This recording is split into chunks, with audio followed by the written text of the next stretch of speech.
Hello and welcome to another edition of the American Scouser podcast. I'm your host, Timuchin. No, I'm not that Turkish devil. I am Galley and I'm here with Bickler. And unfortunately, we are without our fearless leader and host tonight as he is out with the wifey doing a little, I think it's some tree lighting and some holiday viewing of big trees in the outdoors. So can't wait to hear about that. And we also can't wait to hear about the Grinch's Christmas. So Mr. Bickler, how are we? I'm doing good, man. It's always a great Monday when you started off with your ex-wife backing into your car. We're off and rolling this week. So started off with a nice insurance claim and all that good jazz. Christmas was good. It was a mix of both worlds. I got to go up and spend some time with the boys and their mom. And so I got the best of both worlds because I got to watch them open their stuff and build stuff all day with them. And then about 3 o'clock, 4 o'clock in the afternoon, when the in-laws started getting out of control, I just kind of split and went home and did my Grinchy Who business, which was awesome. Little Who hash, little extra beers, yep. Maybe some snow angels in the living room. Yep, exactly. Beautiful, beautiful. Well, Christmas was good here in Massachusetts. Gotta say, it was wonderful as always. Hang with the family, see my mom and my sisters and my nieces. Got to give a quick shout out to my father-in-law who purchased me my favorite gift, which is my brand new Liverpool tee that I'm wearing tonight because I got the coolest father-in-law in the world. Jerry Buck, you're the dude. And Kelly is out with them right now in Western New York. They are probably reveling in their Buffalo Bills beating the New England Patriots yesterday. And for all of those people out there that aren't from New England, you should have been rooting for Buffalo yesterday if you weren't. And it's always good when the Empire loses, right? Yes, that was a good game. Good game. It was a great game, and they earned it. It was a lot of fun. And our Christmas was great. It was low-key, quiet, and we actually got dinner at a casino, real local. Had an awesome meal, just the two of us. And at the end of it, she's like, "Are we going to gamble or are you just going home?" And I was like, "It's fucking Christmas, Kelly. Of course we're going to do a little gambling." We took out $200 and left with $2,000. Go Gallivan. That's the way to do it, man. Go Gallivan. So, thanks to everybody here that's chimed in. Cosgrove jumped in with a Merry Christmas to the boys here. We're missing Tim tonight, but we will get right at it. So before we do, I guess it wouldn't be a podcast without. Oh, no. Oh, yeah. It's coming. I can feel it. Oh, It's coming. At some point it'll show. Or it dude, won't. you can tell by how hard. You can tell by how long that took to load that trivia didn't even want to show up this week. It is true. It is not having any enjoyment or part of this right now, right? No, I don't blame it. So with that, we will take this for what it is here and the trivia segment. So figured on with the League Cup being here, the match we're going to review from Leicester, thought we would review the last time Liverpool brought home the League Cup trophy, which isn't the trivia question because that was 2012 and that would just be too easy, Paul. So the final result in that match between Liverpool and Cardiff City was 2-2 after extra time and on penalties. So give me one of or both the Liverpool goal scorers that day. Oh, son of a bitch. I thought I had this trivia. Wait, I think I know one. Because I think this is the year we had those incredible light blue Bluebird jerseys as a third kit. And I think one of the scorers was Craig Bellamy. Oh, the Cosgrove's already Googling. We gotta shut down the comments, man, because I can see these comments. Yeah, we gotta figure out how to pull that off. Yeah, man, I was gonna go I honestly thought it was gonna be Craig Bellamy, and for some reason I thought maybe Andy Carroll, but judging by Google over here with Cosgrove, I'm guessing I'm wrong. Bellamy did score, I believe, in a semifinal of that run, if I'm not mistaken. Right. So we're gonna toss this out there. Then I'm gonna respectfully say Cosgrove is very, very good at Cosgrove is definitely very, very good at jumping in with an answer for us. So I will give you a little bit of an extra here. I will ask you who was the man of the match. And we'll let you think about that, simmer on that one for a little bit. Glad to see the wife is listening from Western New York and that my father-in-law is happy, which is always a good sign. So we'll take down the trivia. We'll come back to that a little later as far as exactly who the man of the match was that day. And it was an absolute shocker for me when I looked up who that man of the match was. I probably would have guessed players until next week's podcast without ever putting man of the match and that man in the same sentence. So we will move on to the second most painful and fun thing that we do each and every week, which is a quick fantasy update. As Paul's name will show you here is his free hit my ass. As many of us took the free hit and or took the tumble in the fantasy standings this week, based on the fact of 3 more canceled matches and, United just not showing up today, as Ronaldo was the key player to put on your roster instead of Salah, unless, of course, you are looking to not catch your wife. In that case, captain him each and every week when he gets 1-pointers. It's a great feeling to know that you have an awful team. But Kelly extended her lead. She's still at the top of the American Scouser table. I'm getting a little closer, but she is in a commanding place, and I don't feel good about this. I won't lie. I thought I might come in today and having overtaken her and pipped her for the lead, and like usual, I was let down by my entire roster. So, Paul, anything from your fantasy team? I know you're frustrated with the lineups and the locks as always, so give it to us. Yep, I actually didn't use my free hit this week just because I figured there'd be cancellations after the game's locked, which is exactly what happened. So thank you, Fantasy EPL, for giving us a free hit. That's completely useless, considering the fact that they decide to lock games for the entire week. It was at 8:30 a.m. Central Time or Eastern Time. The game week of, despite the fact that there are games over 3 days that are oftentimes canceled within an hour and a half of the game. It is the most poorly run fantasy game in all of the land. And I've been playing fantasy sports since the early 2000s. So I didn't use it for that reason. I may use it this week. I know I'm running out of time to make that decision, but once again, it's I don't understand the point of a free hit given to you if it just doesn't matter because the game leads locked so early. I don't understand it. Yeah. Well, I will say this will be our last time we'll talk about fantasy tonight because I didn't have the good week that I hope to have. So, we'll spend extra time during the week in which I do overtake the wife. That might come 2-3 seasons from now, but we will spend extra time that week on that segment. But here's your last public service announcement. The games start again tomorrow. So you got to get your rosters in by, I think it's 1:15 tomorrow afternoon to make sure you get any changes because we do have a full slate of matches tomorrow, Wednesday, and Thursday. And we're going to get to those matches in a little bit. But first, we thought we would talk about the Leicester match midweek in the League Cup.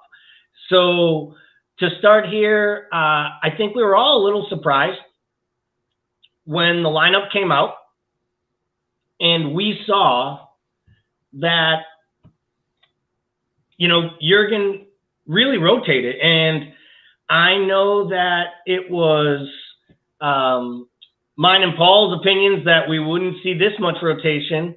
We both felt that really, as a whole, he probably didn't put out his best lineup to win the match, and I think that was evident by the performance in the first half and the fact that he made the subs he did. So, when you first saw this, Paul, I know we chatted in the Discord channel. What were your thoughts, and tell me about how you felt about it and his approach to this tournament and the trophy at hand. I hated it, and that's no surprise from anyone who has heard me run my mouth about this for like a week now. So my thing is like I felt that the lineups, as strong as they were in the Dead Rubbers and Champions League, were negligent and reckless in the fact that if we got one of our key starters hurt in a game that didn't matter, it was going to cost us a lot of money and placement and things in the season down the line. So I wanted more rotation. And I've wanted more rotation across the board, right? I mean, we've talked about that in general. So now here comes the opportunity for rotation, right?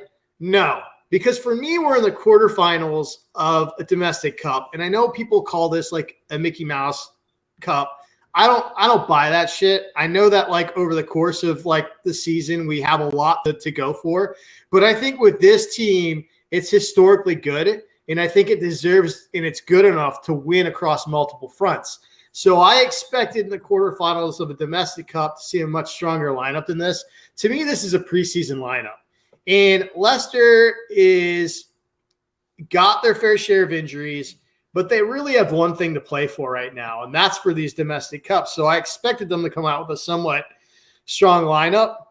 I don't buy that this was a forced selection whatsoever. There's players that could get plugged in across the board here. I mean, there's just no reason that you're pushing your second string right back to right wing to make room for Bradley, to bring in Comatillo. This is a preseason lineup full of U23 kids and Henderson. I just don't get it. Like, I do not get it across the board. I didn't get it when we played it. Honestly, we should have been down 5 at the half. We were lucky to be down only 2 going into 25 minutes when Morton should have been sent off. Can you imagine being down like 3 goals with 10 men and you're not even at the 30-minute mark of the game? And that's what should have rightfully happened because we were being run off the pitch. And it's because the gap in quality was so severe. I mean, the 3 substitutions at halftime, I get really frustrated because everybody's like, oh, what a master stroke of management by Klopp putting in, Milner and Jota and Konate at halftime and really turning it around. Those are the 3 fucking players that should have started. They should have started. You come out, you put 2 goals in on a torn down Leicester City side, and then you sub in 3 guys like at half that are kids. Like, I just don't like, to me, it's like, I don't understand it. And like, I get like, we gotta stop with the Klopps like a genius with these halftime substitutions, because those were the only substitutions that made any sense. And the only reason they were made is because we were getting absolutely destroyed. And we're really, Pereira's got a broken leg. I mean, I feel like that was Tyler Morton's a baby. He's a baby, but that was an awful challenge. And it's the same challenge that we just basically freaked out about Harry Kane making. The only difference is Harry Kane knows better. And I think Tyler Morton was caught up in a moment where he's playing football and they're just getting absolutely destroyed. But I feel bad for Pereira. And like, we were very, very lucky to have 11 players on the pitch at halftime. Yeah. And, why there's no VAR at this level of a tournament that is being played for European places makes no sense to me. I understand that the lower level leagues, they can still host matches at this round of the tournament and they don't have the cameras. Well, then the Premier League needs to do a better job of bringing portable cameras to these stadiums to allow for VAR. I don't believe you can play a tournament where you can have VAR in the semifinals and beyond, but not have it at the lower end of the tournament, because it really changed everything for Leicester. Let's be honest. Tyler Morton sees red immediately if VAR takes a look at that challenge. He should have saw red in real time. The idea that he wasn't sent off for that challenge is borderline criminal. I feel for Pereira because he tried to push on. He's had a gluttony of bad injuries over this last few years here in England. And when fit, he's arguably one of the top left or right backs in all the Premier League outside of the big clubs.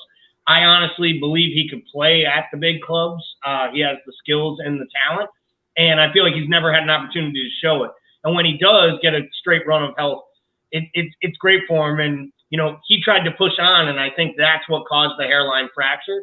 And it looks now like he could miss like a year, which is just very, very sad. And again, I feel for the young lad because, Morton looked overwhelmed in that match. He had to come off at halftime. I mean, I just don't think that was even, a real decision. you knew we were in trouble when 3 kids were starting in a quarterfinal of a cup game wearing a number 80 on their back. And you're pushing Nico up front, a position he hasn't played. I guess if I'm Kat Gordon, I'm a little bummed because I figure, why am I training with the first team if this isn't the opportunity I get to play? When you're going to play a backup right back in front of me that's been asking for a move. With that being the case, he should have just started Ox in midfield, and he should have started, Taki and Bobby up top with Jota from the jump. I was shocked that neither Mo or Mane weren't even on the bench. I was happy that they got a day off. I do think it was important. But the starting of you finally give Gomez run, and you start him next to a guy. Gomez clearly doesn't have his pace, and you start him next to a guy who's literally running in quicksand. I mean, have you ever seen – I feel like Nat Phillips would have won a race with Kamito, or whatever the hell his name is, all over the pitch, and this is Nat Phillips we're talking about. And you got to be gutted for Nat because that game screamed, Nat's swan song. That would have been probably maybe his final Anfield moment. So I really feel for him not being there. But to the match. So let's talk about the first half, how poor they played. Where do you feel, outside of the lineup, of course, where do you really feel that this team was struggling in that first half? Because I felt like it was Gomez at the back. I felt like he was trying to overcompensate for being the leader. And I just feel like without his pace, he's a pedestrian player, and he looks honestly a shell of himself right now.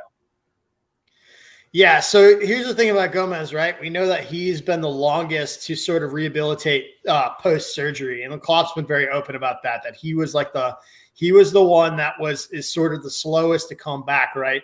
And obviously we're seeing the quick twitch, and we're also seeing the top-end pace off of it, and that's really scary because usually you'll see pace come back, but the quick twitch stuff is a little bit slower to come back. But he looks like he's been affected by both. And, this just comes back to, just bad management, in my opinion. You're starting a dude that is struggling across the board, and you put 2 teenagers on either side of him. One who's not even your second string teenager. You move that guy all the way up to right wing. You've got your third string dude back there. Gomez definitely didn't help himself. He coughed it up right in the middle of the pitch. There are 4 spots on the pitch you just don't want to give the ball away, and he gave them away all within the first 15 minutes of the match, it felt like.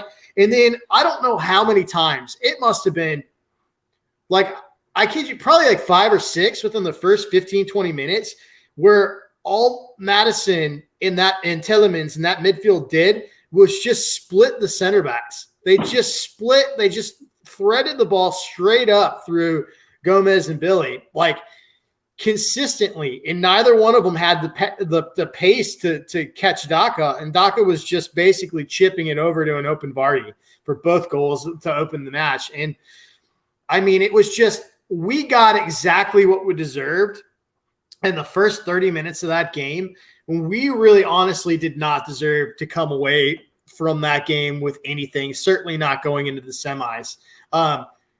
Not to take anything away from that side in the second half, because I thought those guys came in second half and played lights out, and that has a lot to do with the mentality of this team. To me, this team won in spite of its manager, which there's only a handful of times I think we can say that during the entire time Jurgen Klopp's been in.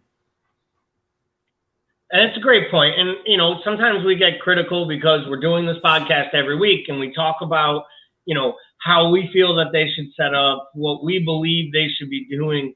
And obviously we're not there in training. We're not going to pick up on each of his, little idiosyncrasies, but trotting out a team that I felt looked like you were trying to basically drop the competition. I mean, to me, that was a lineup that smelt like, if we win, I'm a genius. And if we lose, I can just be like, well, we have to play in 24 hours. And then we have to play again in 48 hours. But you knew that going into the match. So, that's why I didn't love not seeing Ox in that lineup. I understood Morton being there. I will say this. Can we all now say that it wasn't just Tyler Morton playing 4 against Spurs because Henderson wasn't next to him? because Henderson played next to him and he played a board. So I just think that that's one of those things. The kid's got a lot of upside. He's doing amazing things. And I'm sure in training, he shows them every day that he's close to being a first teamer. But, you know, he's also close to being built like a kid that plays on Saturday mornings, you know, around the corner from me that's 14 or 15 years old. And I just don't think he physically has the tools yet to compete at that position, especially shielding the defense when that defense is another 18-year-old kid and a center back who is probably at about 35%. And saying Gomez is at 35% might be actually being kind to him. Because really, if it wasn't for how bad Billy the Kid was playing on the left of him, Gomez would have been the one hooked at halftime. So we get to the second half. We come out. You know, Madison scores the worldie, does his little celebration in front of the clock. And by the way, I'm all for it. If you come to Anfield and score a goal like that, you deserve to go do whatever the bleep you want. And if your fans are trashless and worthless enough to make fun of the homeless getting fed, they deserve the comeuppance that they get when we come back and drop them on you and win it in extra time and in over the penalties. So let's go to the goals in the second half. What can we say at this point, Paul, about Jota, other than the guy just delivers goals? He's just a killer. I mean, he reminds me a little bit. I mean, he's a sexier, more direct version of Dirk Kuyt, who's one of my favorite players of all time, just because it's not the on-the-ball, like, skill that jumps out of you. They're not going to do it. He's not going to do anything that just blows your mind off the ball, but, like, he's just so, like, he's always in the spot the ball drops. And I just think he's such an intelligent footballer. He just reads where to be. Like, he just knows where that ball is going to be. He's consistently in danger areas. And I think, like, I don't know, man. Like, I was wrong about him. When he came in, I thought this is another guy we bought for position versatility because he's going to be able to play three places across the top, and he's going to be able to rotate. But, like, he is not the guy that's going to replace these dudes down the line, in my opinion. I thought, like, he was bought for depth for Sadio Mane, and he would be good depth at that, and that would really be it. But he has legit locked himself into the starting three at this point, which is crazy when you look at how talented that top three is. So, I mean, kudos to him, and he's an absolute killer in front of goal. Like, he is so clinical. And then we can look back and laugh now in the scope of his career, his short career at Liverpool, and all the incredible goals he scored. And then he misses the one versus Wolves, right? So, like, we can laugh at that. I will maintain the fact that I think that was a harder chance than most people do. We can debate that on another night, but absolute killer. Yeah, great. I mean, he should. To me, he's locked in right now in this team, and that's crazy impressive. Yeah, and to Ben's point, and to all of our listeners and viewers tonight, please chime in, you know, like and share, bring new faces, bring new ideas. We love your comments. We love actually being able to interact with you throughout this. So to Ben's point, and I agree, I think he has earned himself a spot. I'd also argue, though, that of all of our front 3-4 players, whatever you want to call them, the big four, that he also offers the most immediate impact of any of our players from a substitute position. And I don't think that can be overlooked as Bobby gets more and more comfortable and gets back to his best and Sadio starts to fire again. Having a guy like Jota to come off the bench in a big spot and actually change a game. And, you know, I think that takes us to, you know, the other hero and almost GOAT from last week, which for me was probably the most bittersweet moment of the match, was Taki getting the opportunity late in extra time, drawing that thing level, that look of sheer joy on his face that you see every time he scores a goal, which in the Carabao Cup is one every like 14 and a half minutes or something ridiculous. And I know that is an exaggeration. People, don't go looking it up.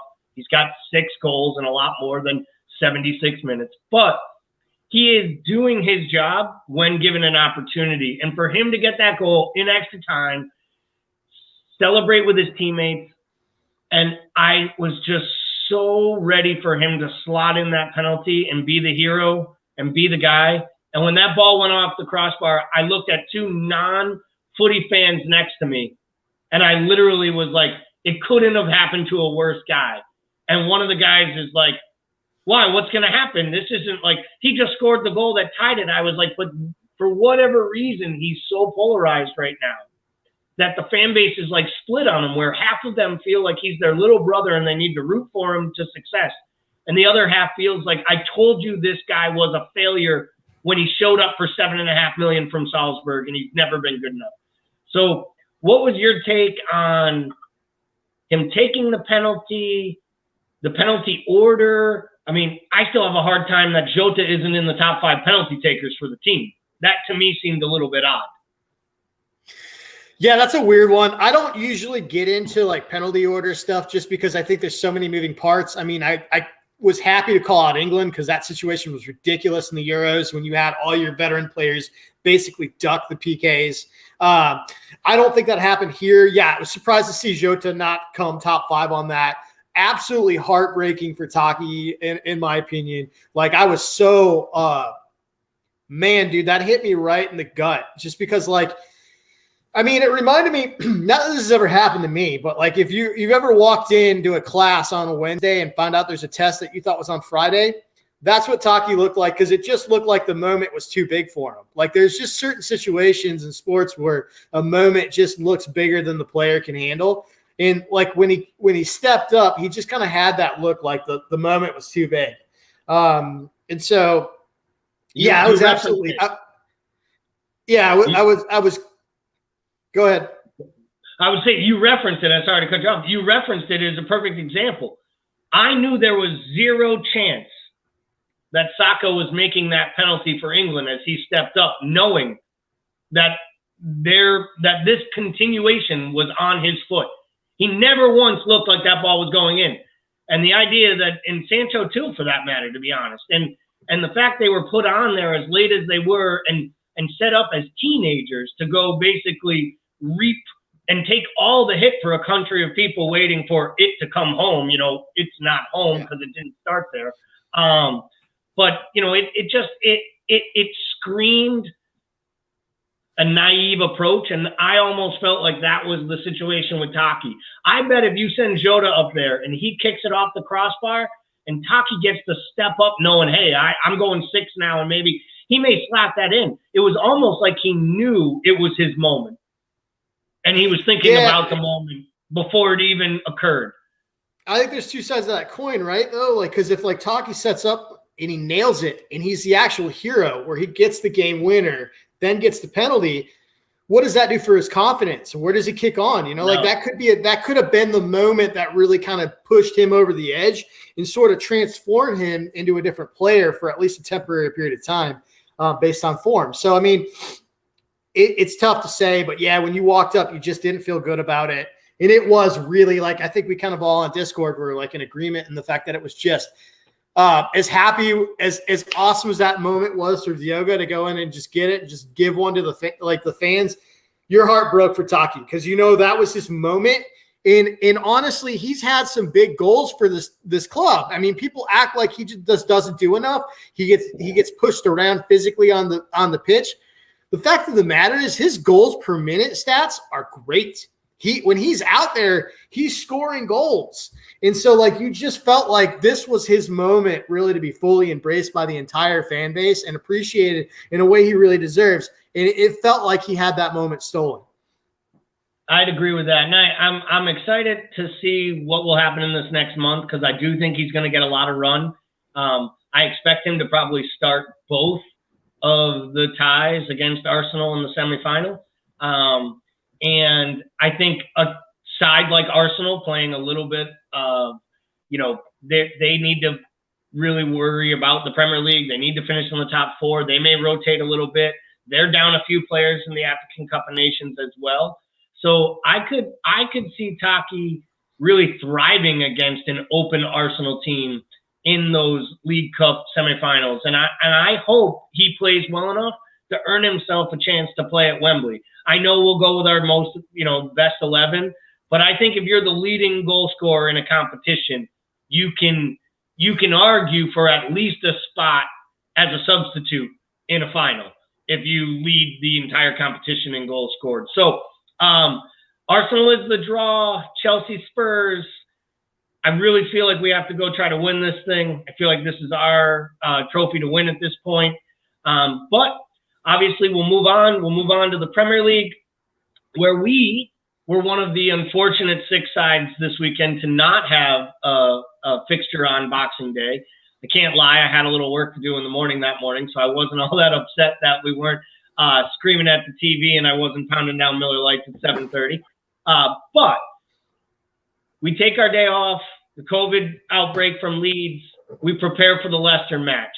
What are you expecting out of this side tomorrow, Bickler?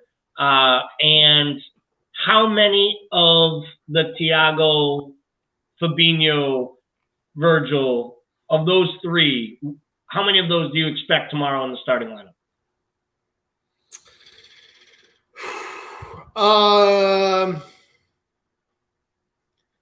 Yeah, man, I think you're going to see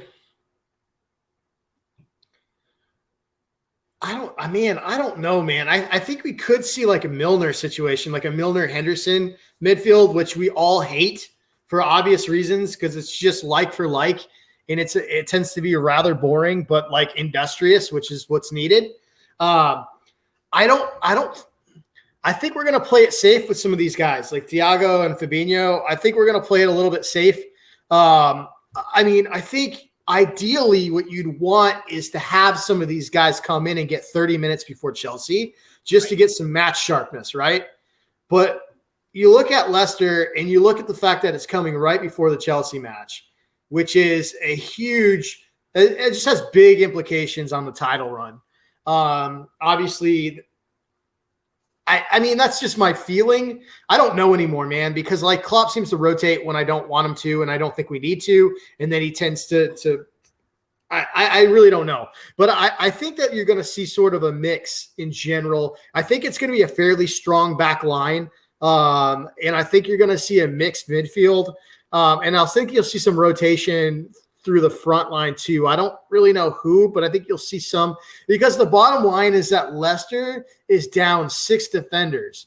They're down 3 fullbacks and 3 center backs, and they're essentially playing now a back 3, and 2 of those 3 are midfielders. So like, I think you can get away with some rotation in sort of the more advanced areas of the pitch.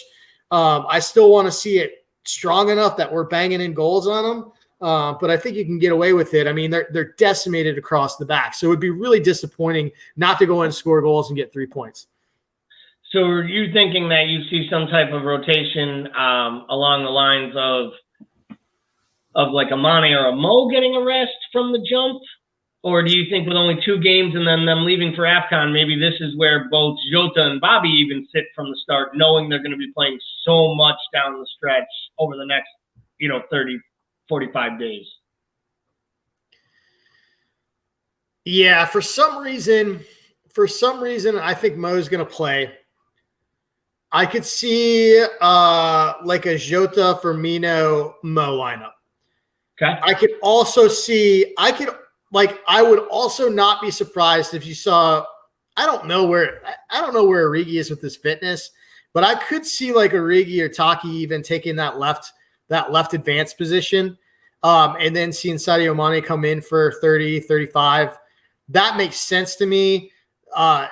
You generally got to take a game out of Mo's cold, dead hands for him not to start, especially in a league game.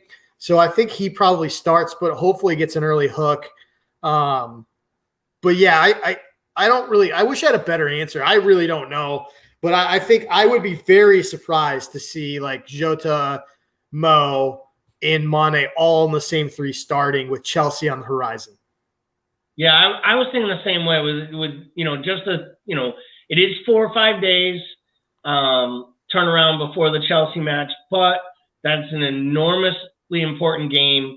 Players will be leaving for international duty. Naby and Mo and Mane. I wouldn't be surprised if Mane gets a rest purely because I think Jurgen knows that Senegal has every bit the chance to go win this tournament. And he might be playing on February 2nd. And Mane will play every key minute for that team through the group stage, knockout stages. That's if there's one thing that Senegalese team does is not give two shits about anything about their clubs. Like, they've made it clear they don't care. They play the players. They play them injured. And I understand that. They're there to represent their countries. And the players want to do this. And I think Mane is probably one I worry more about. I think Egypt actually, believe it or not, does a better job of protecting Mo because I think they understand he is the national team. Where in Senegal, I think Sadio Mane makes them go. But they have a lot of other talent around him. They believe they can win this tournament and springboard an opportunity to do something special in the World Cup. And I think that's the difference. I think they're the one African side, outside of that old Ivory Coast team from, 6-8 years ago with Drogba and, Yaya, Birthday Cake Tory, and all these guys, really thinking and believing that they could be that, elusive club or that elusive country from Africa that actually goes far in a World Cup. So I could see Senegal being something that Jurgen protects himself against. So what do we feel this match will look like? Do you think they will be shaky? Do you think this will be a little bit of a grudge match? Do you think Leicester will be trying not to concede 6 like they just did on the weekend? Like, where do you see Leicester's head at coming into this match? And what about Brendan Rodgers? Well, I look at that result versus City that they just had, and I think that bodes well for Liverpool in a number of ways. Leicester's confidence has got to be shaken. And B, Liverpool's got to be saying that and be like, okay, we can do 8. This City is the team we're chasing. They're the benchmark. They're 24 robots that go out there every week and get it done. And they just don't drop points after the new year. So, I think that we're going to look at that and be like, okay, that's the measuring stick. That's what we got to go do. So I expect that first 30 minutes that we had against us in the cup, I expect that to be flipped. And I expect us to just incredibly I think that we should just be shredding them for the duration of that, at least the first half. And that's what I expect to see. I expect us to see us come out for blood for a variety of reasons, but whether it be the emotions of the cup match running over and all the sort of banter and the bad blood that was happening there. But I expect us to go out and try to hang 4 on them in a half. Yeah, and I think you're. I was just going to say, Rodgers is a good question. They had such a good transfer window, and they're so decimated by injuries. I don't know. Leicester is generally very, very patient with managers. I think they've got a smart board at that club, and I think they'll look at what's happening and be like, look, dude, we can't cut the cord on this dude who's had us so close to the top 4 and the top 5 when he's been this decimated with backline injuries. So I don't think that they're going to do anything drastically in look at a different direction and cut Rodgers. As much as I don't necessarily fancy him, I think he's going to get some time. Yeah, and I think winning a trophy, putting silverware in a cabinet has to speak for something last year. Yeah. Winning the FA Cup was a big step forward for them. Do I think they've come up short? I do. Do I think sometimes the way he handles himself, and what is being proven is he still struggles when he has to compete with people who put up offensive game plans against his defensive approach. And I really have said this for a while now. He really needs a stronger defensive coach. And I know he loves Kolo Touré and believes Kolo Touré will become an amazing coach someday, and I think he will. He might have a little too much faith in him, though, as his defensive expert. They get crushed on set pieces. They give up goals. And for as much as Kasper Schmeichel gets credit sometimes, and I think his last name helps him get credit, probably more credibility than he's due, he has had a horrendous 18 months as keeper for Leicester City. And from about January of last year, he has conceded soft goal after soft goal. So the one thing I'm looking forward to is I'm looking forward to Allison putting some of the nightmares of the King Power Stadium behind him. Because for me, this was one of those matches last year that was like everyone talks about the Everton match. People talk about the 7-2 demolishing with Villa with Van Dijk in the lineup. But for me, the capitulation of taking the lead against Leicester in the second half and then Allison making the 2 boneheaded mistakes and losing 3-1, to me, that was just like the spiral of last season. So I think they go in there with their tails up high. I think you're right. I think they're going to come in and want to get on the front foot, put some goals in. And the other thing is you don't want Jamie Vardy running at your back line. And they clearly rested him against City because they knew that he was the player that would be able to, would be the player that would be able to hurt us and hurt our back line. And I think they knew what they were doing. It kills me to see Daka get hurt because I think he was about to get a starting run in that side. And I really do believe, I know me and you were all over it, Paul. I think he was the signing of the year in the Premier League. I think 3 years from now, they'll triple their money and he'll be playing at, one of the biggest clubs in England, if not the biggest clubs in the world, depending on who they are at that time. And he's an absolute stud. But I also still believe that Jamie Vardy offers something that you can't coach, which is speed to outrun old people. So enough on the Leicester match.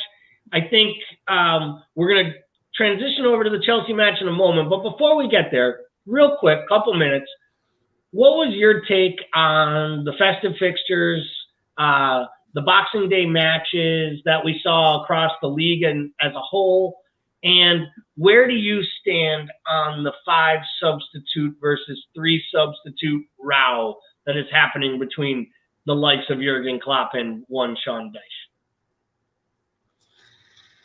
Yeah, I understand both sides of this. I really do. I think for me with Jurgen, it's like the problem that I have with Jurgen Klopp taking up this banner is that it's a weird hill for him to die on, because the fact is that he doesn't fucking rotate. Right. Why do you give a shit if you have 5 subs that you're going to use in the 85th minute of a match? Like, you know what I mean? It's just a weird hill for Jurgen to want to plant a pole on and lay down. Like, I don't get it. And then I definitely understand Burnley's point. Like, their point is like those squads are built much shallower, Like, so what you're basically doing is you're giving a 2-man advantage to the bigger squads to rotate players in. And the quality of those players is going to be, look at City, dude. These guys are bringing off the bench are $45 million players. You're looking at you're looking at a squad like Burnley and in the smaller club, like the Brentfords and the Norwiches. They're bringing in either U23 players that are teenagers loaned out by Chelsea, or or some guy they picked up for like $45,000 versus $45 million. It's just a huge gap in quality when you're dipping into the benches. So I completely understand it.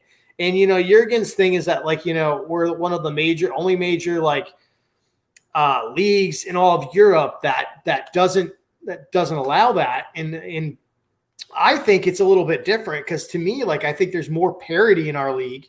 And I think that's what makes it great. That what makes it great. So if you're going to further separate the big 6 or the bigger clubs from the bottom, I think that affects the quality for me. So I don't know. I guess I almost, it feels weird, but I almost side with 3 but also right now, with the COVID situation and all that's going on, 5 would be nice. So I'm gonna put my feet firmly on both sides of this fence and have no stance whatsoever. Brilliant. Yep. I think I actually do agree from a health and safety standpoint. There should be 5 subs, and I don't think that's disputable. I can't believe I'm going to say these words out loud, but I actually think if I were weighing this argument, I'd side with Sean Dyche, because the competitive balance is that it actually helps the bigger clubs, and there's no 2 ways around that. And it's the bigger clubs asking for this for a reason. And they want it because they want to rotate their guys more out of fear of injury. But again, this comes back to the crazy fixture pileup and the fact that we play through the winter, the fact that they play, through the Christmas period. There is no reason other than television and independent rights to play a game at 12:30 lunchtime England kickoff and then 5 p.m. Tuesday. There's just no way. In literally 50 hours, you should be turning around a football match and think that these guys aren't going to get muscle injuries, other problems. And then they talk about the quality of play. And that's what upsets me, is that Pep and Jurgen, they go up there and they say, well, we can't compete. And, I think Jurgen once said, when asked about a lineup in the Champions League, he said, it wouldn't matter who I wanted to play. The physios picked today's lineup. And what he wasn't saying, like, the physios get more say than me, he was saying the medical team told me which players had a risk of muscle injury, and therefore they did not start today. Like, this isn't my best 11. This was the 11 I was allowed to play. And it's a little sour grapes because he's the same guy who probably ran that player out 72 hours earlier for 93 minutes when they were up 4-0, and he could have got him off at the 70-minute mark, but instead he yanks him at 92 to give some 18-year-old a run out. And clap off at the cop. So before we transition here, I will say one thing from the weekend for me, the play in the league, it is down. The COVID is definitely hurting. The holiday fixtures are hurting. But I can't lie. I love watching the matches all day. I love watching the highlights last night. I was happy to have the match back on, today. And I'm not going to lie, tomorrow I'm going to be excited when they start kicking off at 10 a.m. and I can start listening. So just so everyone is clear, matches start tomorrow as if it were a regular weekend. So get those fantasy lineups in by 8:30 a.m. when the roster locks. And we will transition over to the Chelsea match Sunday, prime time, last match before the AFCON break. What do we expect? Not as much from a lineup. What would you expect the performance to be like? And what I mean by that, Paul, is how do you think Jurgen will line up to try to combat a Chelsea side that's honestly struggling right now to both score goals and not concede them? They are struggling, but they are also getting a lot of bodies back. And I think, that bodes well catching them now, because I think they're trying to figure out what their best lineup is now that, like, Lukaku's back and a lot of these guys are coming in. Mount's been in such great form. Do you drop him? They've got some things that they're going to have to sort out. So I think in that reality, we're catching them at a decent time. I still think they're the best team in the league defensively, even though they struggled lately.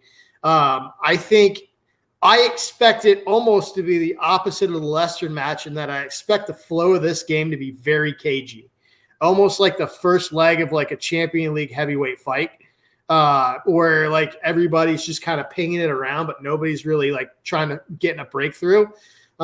So I think chances are going to be extremely limited on both ends in that team and that game. I think it'll probably be a lower scoring match. Man, it's going to be a good one. There's good players across the board, but I expect it to be pretty cagey and pretty tight. Yeah, I agree with you there. I think we're going to see – I think we see a reserved approach. I think that's a game Liverpool may come out. We never sit back. Let's not kid ourselves. We try to score in the first 15, 20 minutes of every match. I think that's part of our DNA.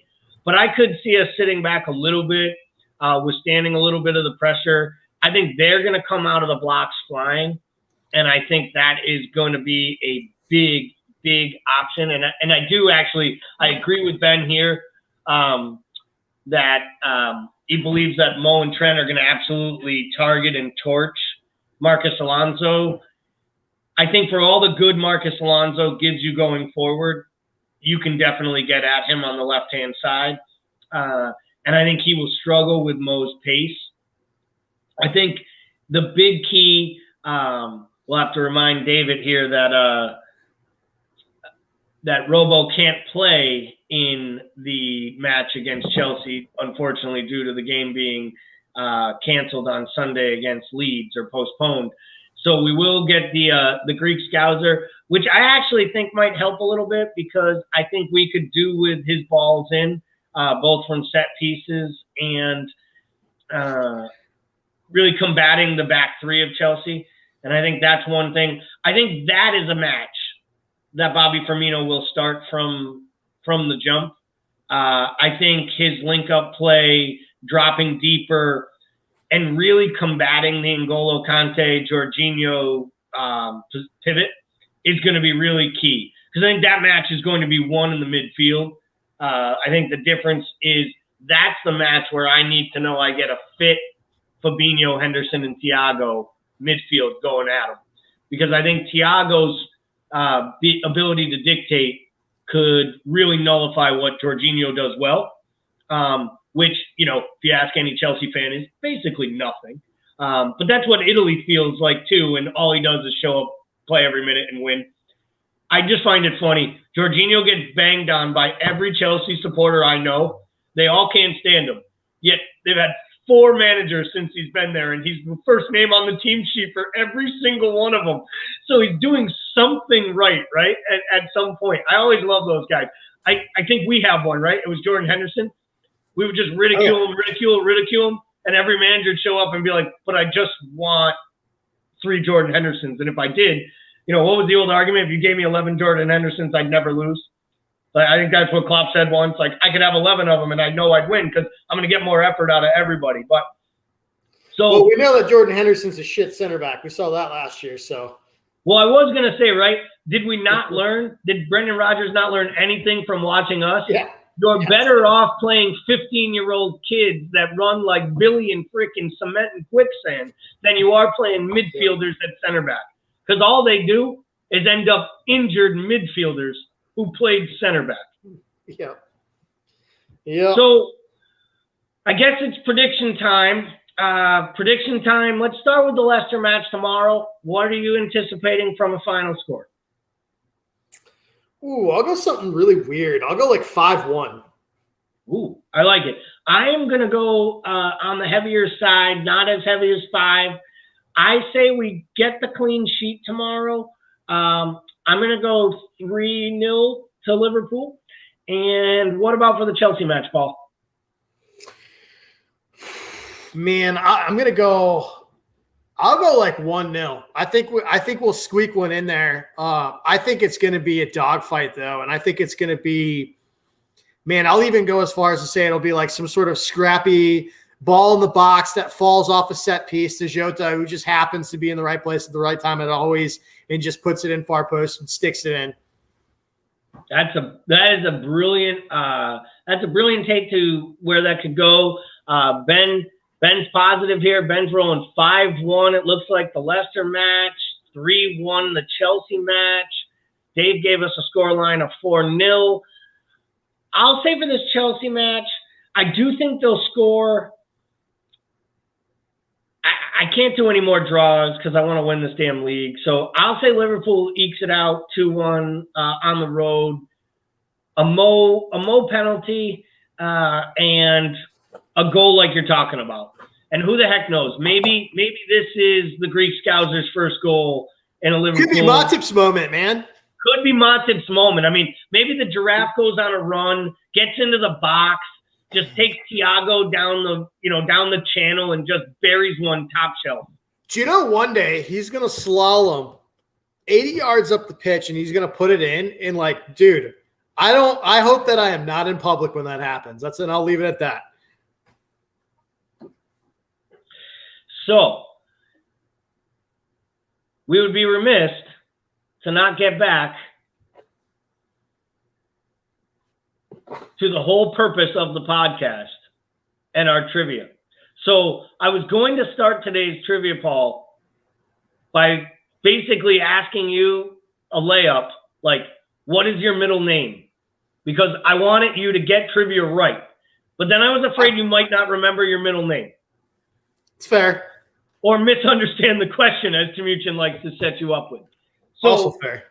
Any guesses for who the man of the match was during the 2020 league final? yes. Because you gave me a very important hint where you said that it was a player that you never would have guessed. And this team, if I remember correctly, is full of bangers. Like, I think Girard and Suarez automatically can't be them because you would have guessed that. Fact. So then I start thinking about, dude, Maxi Rodriguez, I think he was on that team. I know Charlie Adams was on that team. Both were on the team. Neither are correct. I have a strong suspicion, and this is just laughable because, I actually really liked him as a player, but he struggled at Liverpool. I just don't think it was his level, even though I liked him. I have a weird feeling it's like Stuart Downing. It sure the goddamn is. Straight out of Middlesbrough. And if Kelly was still listening to this podcast right now, so Kelly and I got together basically in 2010-11. So right when this was happening, right?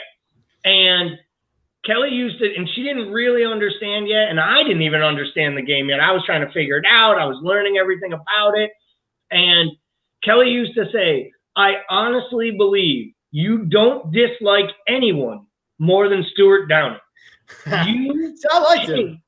Stuart Downing. But I think the problem I had with Stuart Downing was that not that he wasn't a great player, his times at Middlesbrough, he played well with Villa, right? It was the fact that they went out and signed him because they lost Fernando Torres. They spent the $50 million on Andy Carroll and were like, shit, we just signed a big thumper who needs crosses in the box. Yeah. Go get Charlie Adam and Stuart Downing. And it was like, seriously. And Stuart Downing is definitely, he is the rescue animal that you bring home that knows one trick really well and won't do any others. And so you embrace that and you're like, all right, good boy. Good. You know what I mean? I think. And that was a one trick, right? I mean, he could hit it down the wing. He literally was me when I was 13. He kicked it to the corner. He ran as fast as he could. He outran the fat kid playing left back, and then he crossed it with his left foot, and he just hoped some lump who was a lot taller than him put it in the net. And, maybe 4 times in his Liverpool career it worked. But, yeah, he was the man of the match. I'm pretty sure. Look, there it is. I'll tell you what. Does she know it or does she know it?